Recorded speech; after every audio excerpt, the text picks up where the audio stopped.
You said something, and you studied theology, which makes you an expert in the field of religious studies. You said in our image.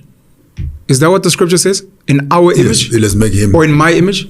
Let's make man in our image. He makes it plural. Who is the plural? Is God not a singular? No, he's talking to his wife.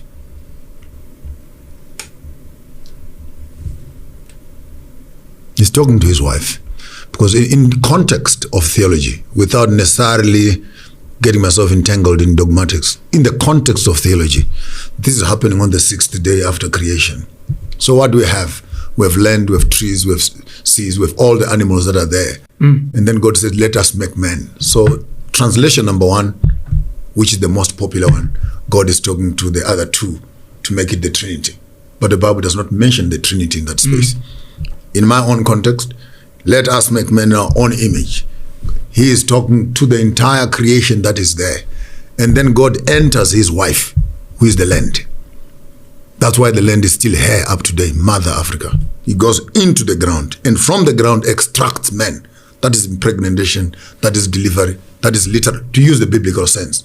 So without the land, there could not be any human being. So he is addressing the land. Hence, man is younger than the land.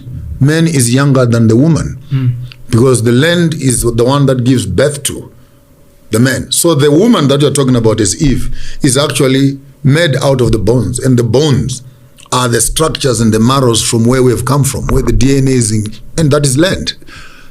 Therefore, in my own world, it is a husband and wife creating. So it is God and the land. It is a universe and the land. And therefore, you must make the land pregnant first before you make a woman pregnant. I will always come back there. You always say that, and it's very important. Make the land pregnant first before you get. That's what God does, so you do the same. Whatever God means. But you cannot expect any production if you're not prepared to put something into it. While you're speaking about make man in our image, and you're speaking about land, I'm just thinking when you speak about impregnating, when a man decides to impregnate a woman in real time and says, let's make a child in our image, is that a godly act? It is divine. It is divine, actually. The creation of life. The creation of life. Every time you hold your balls, you're holding the library of your ancestors. And your cable then connects the past, the present, and the future. Therefore, you are a total continuity of life in yourself. So it's not just about Panuel, but Panuel, who is here, he's a full, consolidated version of where he is coming from. Correct. His ancestors, his grandfathers, your looks, body structure, diseases, sicknesses, intelligence, and etc. If you go back, and if you had a chance of looking back in your own tribe, and you compare, you're given 3, 4, 5, 6, 7, 8, 9, 10 impunga ezilapha namakhehla khona ubungamanga how that one looks like me. Hence, when we dream about our ancestors and you dream about them, I do that. It happens to me. I don't know about others who are scared of saying it.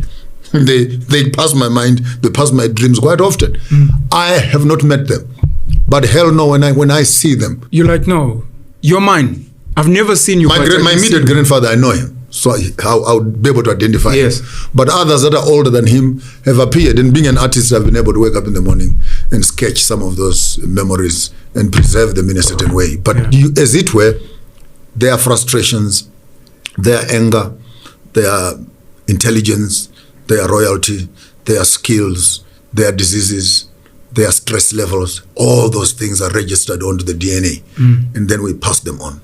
That's why you find a small little girl, small little boy who has never seen a snake, and they see a snake, and they flip. And another boy, another girl sees a snake and goes to touch it. And then you put the two in the same room and say, what makes the difference? Why is this one scared of a snake yet they've never seen a snake? This one can hold it. It means that this one, in their family line, the trauma of some scared of water. And the child would scream for water, and another child would jump in the pool and dance. Why? In the history of that family, maybe someone drowned, maybe someone almost drowned, and that trauma was registered. We now are dealing with serious psychology. This is now to understand the human psyche. That I like this, I don't like this, I don't. No, it has nothing to do with you.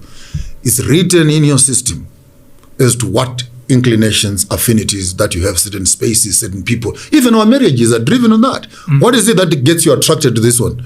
They look like who? Maybe like your mother, maybe like your aunt, maybe like what? There's an element that is in them that immediately when it manifests itself, It connects with who you are. Yeah. And that's where relationships actually begin. Yeah. And therefore, to understand your history, I think the biggest lesson we have been deprived of is study of self.